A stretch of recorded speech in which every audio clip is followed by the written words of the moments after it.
questions about like the logistics of the test. So it will be similar in flavor to the quizzes, although longer. It's going to take the whole class time. I'm going to hand it out on paper, and you write your answers on paper. You're still going to send it to Gradescope, your answers. Are there any questions about that kind of thing? No. All right. I think after doing the quizzes, you know more or less what to expect. It's just going to be like 4 quizzes or something. Yes. I don't know.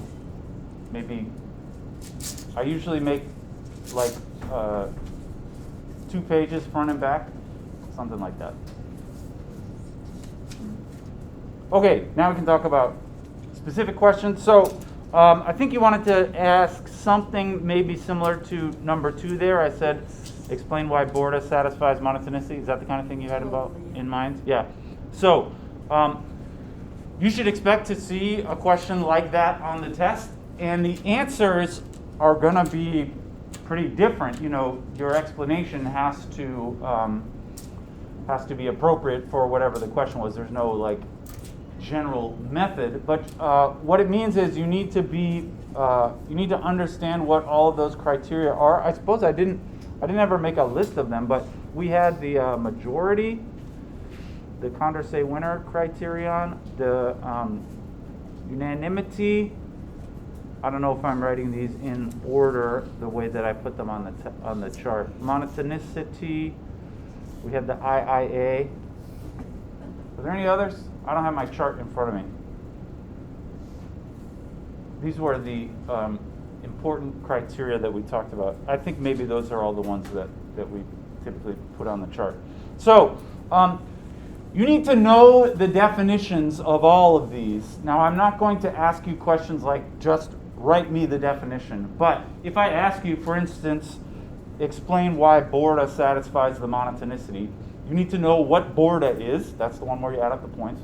And you need to know what monotonicity is. And I hope that you do know. Monotonicity means if I boost up the winner, then they will still win the election. That's what monotonicity means. And you have to just know, maybe I'll just write down what each of them means. The majority means if someone gets a majority ranked in first place. Remember, majority means more than 50%. It doesn't mean more than anybody else. It means more than 50%.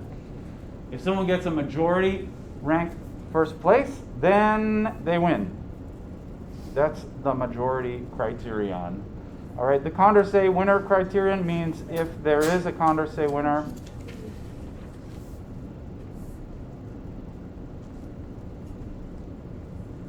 then they win. I got to put exclamations on there. Remember, Condorcet winner, it means that they would be the winner in all possible pairwise comparisons. All right. The unanimity, this is the one about if everybody prefers, say, X above Y. If all voters prefer X over Y, then, anyone remember the conclusion here?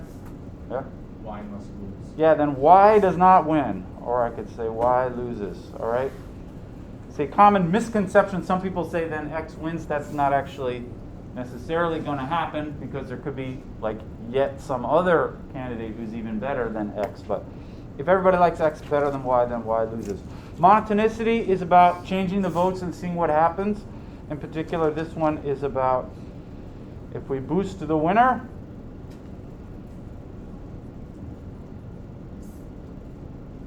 that means change some of the votes which raise, in a way which raises this person up in the rankings. If we boost the winner, they still win. And then the IIA, that's maybe the most complicated to say in a few words, but it's if you make an irrelevant change, then it does not change the winner, where irrelevant means you don't change anyone's ranking relative to the original winner. So I'll say if we change rankings, but not relative to the original winner,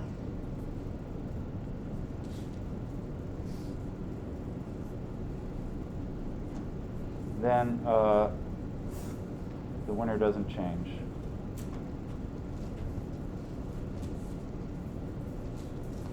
All right. So this, I suppose, is kind of a lot of stuff. I mean, when you try to write it all down at once, you really need to know what each of those 5 things means. Because if I ask you, show that Borda satisfies the unanimity, you cannot correctly answer that question unless you know the definition of the unanimity. So you definitely need to have these things at your recall. But anyway, the real question she asked was about how do you actually answer one of those types of questions. Well, the answers are going to be different for all the different methods, but we could ask something like, how about explain. So on the paper I said explain why Borda satisfies monotonicity. If you want to see my answer, you can look on the back. But how about explain why instant runoff voting satisfies how about unanimity? Sometimes people ask me, what's the difference between IIA and IRV? The answer is they're completely different. There's nothing similar about them other than they have 3 letters and the first one is I. They are really totally, IRV is a voting method. It's the instant runoff voting where you eliminate people in rounds. IIA is that criterion about irrelevant changes. So don't get it twisted. They are totally different things. Why the instant runoff satisfies unanimity? So when you encounter such a question, you have to think, first of all, remind yourself, what does unanimity mean? It means this. If all voters prefer X over Y, then Y loses. And now you have to explain to me, why is that going to happen in the context of instant runoff? Can anybody say? If you're doing the instant runoff and everybody likes X better than Y, how do you know that Y is not going to win? How do you know that Y will lose? Yeah. Yeah, because they'll get eliminated. They're not going to make it all the way to the end because everybody likes X better than Y. So if nothing else, the Y will get eliminated before the X does, right? They can't make it all the way to the end. So that's what I would say in words, something like, if all voters prefer X over Y, then Y is eliminated, if anything, before X, right? I suppose Y could make it to the final round against X, and then they're going to lose. So if all voters prefer X over Y, then Y will be eliminated before X. So Y loses. The end, right? Most of your answers to a question like this can be like one sentence, like what I just wrote. But you have to make sure you're actually addressing the important things. Don't give me some essay about freedoms or whatever. You have to actually refer to the specifics of what you're trying to address. Is that helpful? I hope so. I mean, there's no general formula for answering these questions. You have to actually think it through. Why in each of these systems are those things satisfied? Yeah? I noticed that if a system satisfies the Hunter-Segner criterion, it also satisfies the majority. Why is that? Yeah, that I think maybe one of the only facts of that kind that we talked about. Yeah, if it satisfies Condorcet, then it also satisfies majority. The reason is because majority means if someone gets a majority rank first place votes, then they win. So if it satisfies Condorcet, and also somebody's ranked in the first place a majority of the time, automatically that majority person would win any of the pairwise comparisons because they're actually on top more than 50% of the time. And that means they're going to win because of the Condorcet method. This is kind of tricky. I probably wouldn't ask you to say exactly that on the test. And really, like I said, that we didn't have a lot of other stuff of that type. What else can we talk about? Yes? Yes, sure. So something you'll see on the paper is number 4, which isn't really a specific question, but you should understand the difference between various criteria which involve changing votes. And there were three of them. We had the monotonicity, the IIA, and also talk about manipulability. Each of those involves changing the votes in a certain way and then seeing what happens. And actually on the quiz, or on the homework a couple times ago, folks didn't do so hot on the IIA. I know you guys usually do very hot, but that particular one, let's talk a little bit about types of changes. Types of changes. There's the IIA, the monotonicity, and the manipulability. So IIA is the one that I think many people messed up on the homework, so I'm glad to have this opportunity to talk about it. This is change rankings, but not relative to the winner. And what I mean by that is anybody who used to be below the winner has to stay below the winner, and anybody who was above the winner has to stay above the winner. So for example, if I had a ranking like A, B, C, D, and somehow B was the winner, this is like one ranking among lots of other votes. But if B won the election overall, then if I change this to something like A, B, D, C, this is an irrelevant change. Because what's important is everybody who used to be below the winner is still below the winner, and everybody who used to be above the winner is still above the winner, all right? And actually that, which I just did, that's the only possible irrelevant change in this particular example. Everybody who used to be below the winner is still below the winner, and everyone who used to be above is still above. Yeah? Quick question. So in that example, if C was the winner and you swapped A and B, it would still be irrelevant? That's right. Yeah. So if it was like this, C was the winner, then you could change, say, B and A like this. And that still counts as irrelevant. All right? Now, when I say irrelevant, I mean in the sense of the IIA. Like, it might actually matter when you change this around. Especially like this change moved B from the second place into the first place. This, you could imagine, this might change the result of the election if you were using plurality or maybe Borda, because you're giving B more points. Something which is relevant, or which does not count as irrelevant, and this is the point that a lot of people messed up on the homework. If I change something like this where B was the winner, but I change it to this, C, B, A, D, this is not irrelevant. Because I moved this one, who used to be below the winner, now up to above the winner, all right? Actually, you would expect a change like that to change the results of the election. If you took someone who was a loser and turned them into a winner, then, that might change the results of the election. The point of the IIA is that simply rearranging the losers or rearranging the winners shouldn't change the outcome of the election, all right? So this was all. Any more questions about that? The IIA. It's you got to keep it straight about exactly what kind of change we're talking about. All right, the monotonicity, I think that actually is the most complicated of them. The monotonicity is a little simpler. Monotonicity. I think the tour likes it when I say big words like that. They also like it if I'm saying a lot of numbers, but I didn't have any numbers to pull out of nowhere. Because then it looks like a math class. They probably couldn't tell that this was a math class when they were walking by. That's okay with me. Monotonicity is about boosting up the winner. So that would be a change in which you had something like A, B, C, D, where C was the winner, and you change it to this. A, C, B, D, all right? You raise the winner up higher than they used to be. That's a monotonicity type change. And the monotonicity criterion says if you raise the winner up, then they should still be the winner after you do that kind of change. So for instance, well, that's on the paper. The Borda does satisfy the monotonicity. Because when you make a change like that, you're just going to give them even more points and they're still going to win. So this is boosting the winner. Boosting the winner.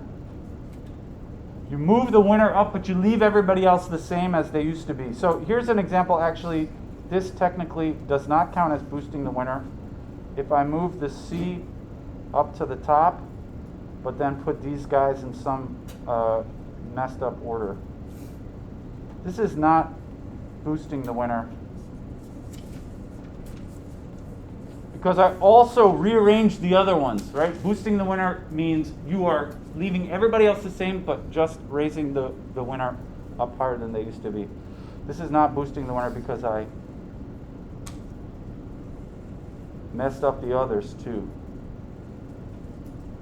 Right? Not only did I boost the winner up, but I moved B above A. That's an important other change that I made, which sort of muddies the waters. Yeah.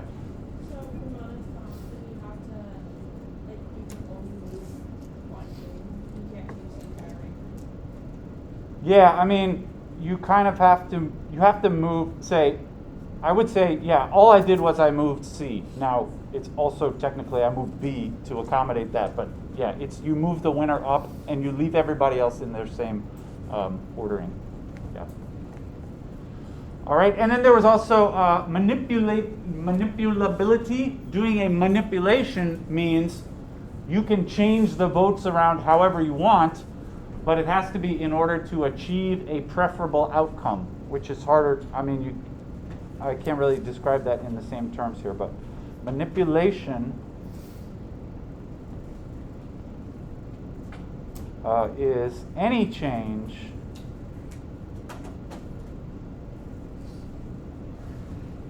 which results in a preferable outcome.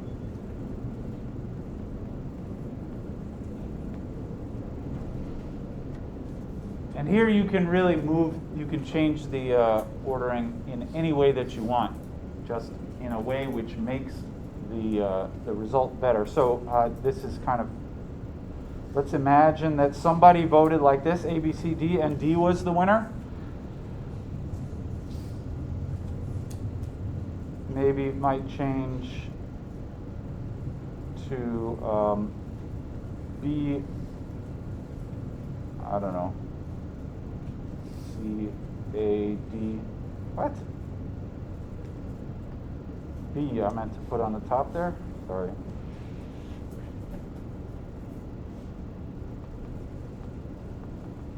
You really have to see the rest of the example in order to see the manipulation work, but you have to imagine a situation where maybe somebody voted in this way and D won, which is their last choice. This person might think, maybe I should have voted in a different way to make my second best win. Apparently, A could not have won this election with this vote, even though they put A on top. A still lost. And to kind of salvage the situation, maybe you go for second best by putting B on the top. That's a manipulation, right? And in that case, you can change your vote around however you want. It's just this is more about what the outcome is. The outcome has to change the election to a preferable result. I hope that's more or less what you wanted me to talk about. All right. What else?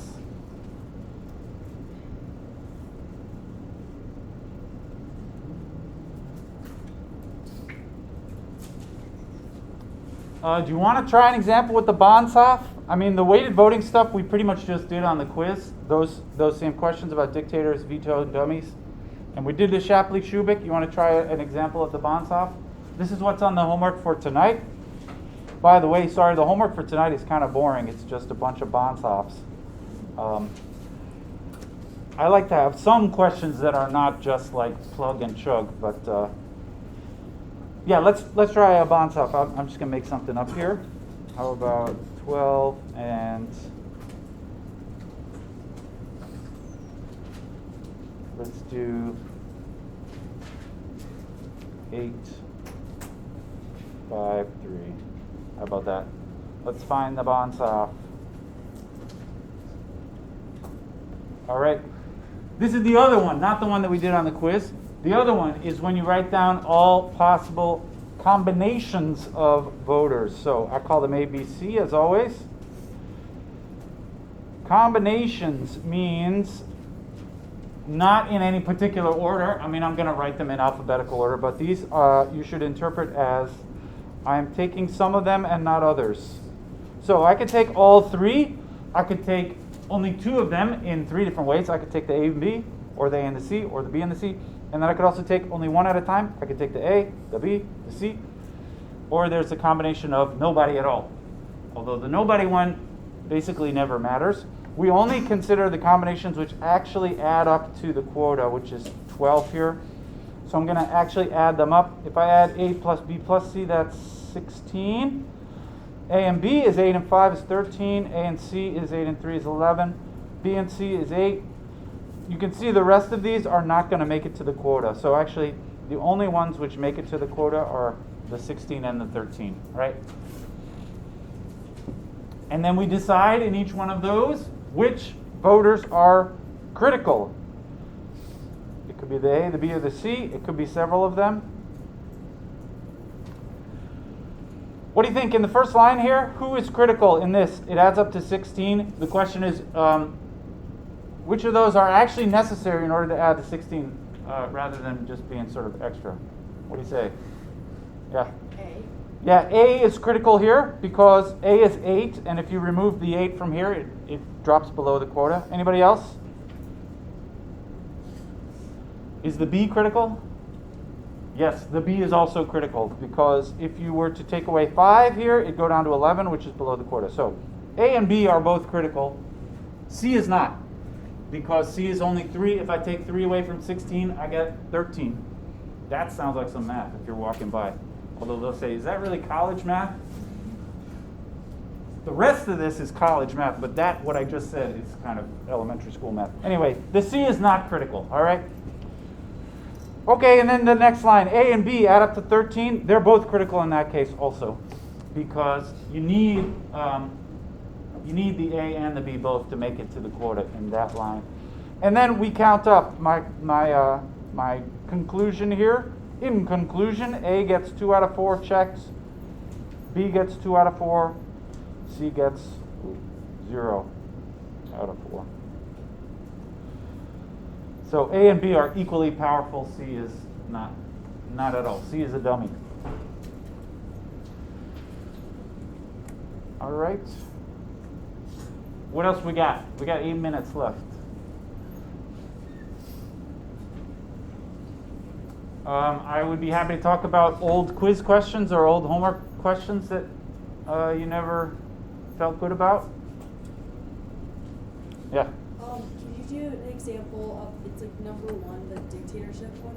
Sure. Yeah. That is very easy, although you have to make sense of what I'm talking about. But if I have an example like one person says D, A, B, C, 2 people say A, B, D, C, 3 say B, A, C, D. I'm just making this up here. I don't know how interesting this will be. Like that, maybe? How about this, just for fun? Let's try the instant runoff on this also, just because we haven't done this in a while. But how about let's decide this for dictatorship. I have to tell you who the dictator is, all right, if I tell you to decide it using the dictatorship. So let's decide it using dictatorship if the dictator was something like the column with the 3 on it, B, A, C, D.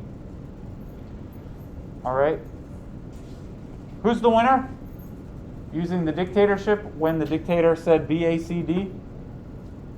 B, yeah, there's not much to it. What the dictator puts on top is the winner. So B wins with that particular dictator. On the paper I said, assuming the dictator is in the rightmost column. So the answer is C because they put C on top. Yeah, there's never anything very interesting to say if I ask you to do the dictatorship method. You just say, whoever's on top wins. Let's do the instant runoff. That's a little more interesting. This is the one with the rounds. You can sometimes kind of do this in your head, but for my benefit on the test, you better show me some kind of something so that I know what you're doing. I hope you remember how the rounds work. you basically do plurality each time, and then eliminate the person with the fewest number of votes in each round. So in the first round, A has 2 votes up top, B has 3, C has 2, and D has 1. And so I was just counting up how many times they appear in the first position. All right? And so D is eliminated first in the first round. And then you can redraw the chart if you like, or maybe if you don't mind, I will just sort of cross out the D's. And then we recount. That was round 1. Round 2. Now all that's left are A, B, C. How many votes does A have in the top position? What do you say?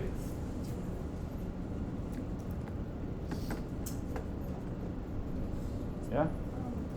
3 is the answer. Yeah, it looks like 2 here, but then you gotta also count this one because I eliminated the D from the first columns, and these guys get promoted up to the top. So A now has 3, B has still 3, and C has 2. Who gets eliminated this time? C, yeah. Remember, there is a special rule about if there's a tie, although it doesn't matter here. If there's a tie for last, you eliminate everybody who's tied for last. But in this case, they're tied for first, so they're not getting eliminated anyway. So the C is eliminated. I cross out the C's. And now it's just between A's and B's. And I count up who has more, A or B. A is up top here and here and here. So that's 1 and 2 is 3 and 2 more is 5. And the B is on top only in that third column with the 3. So A wins. All right. Like I said, you can kind of do this in your head, maybe. I would like you to show me some work, although like what I wrote here would be totally fine as the amount of work that I would expect you to show. If you want, you can redraw the chart every time if you don't want to have to look too carefully from one step to the next, but you don't have to redraw if you don't want to. All right. Any others? Yes? I just had a question. Yeah. Can you repeat what you said about if there's like A and B were like last and they were the same, then they would be Yeah, if there's a tie in any of the rounds for last, if it somehow ended up with, I don't know, 7, 3, 5, 3. In this case, who gets eliminated? There's a tie because there's 2 who have 3. And the rule is you eliminate both of them. And you just go to the next round with whoever's left.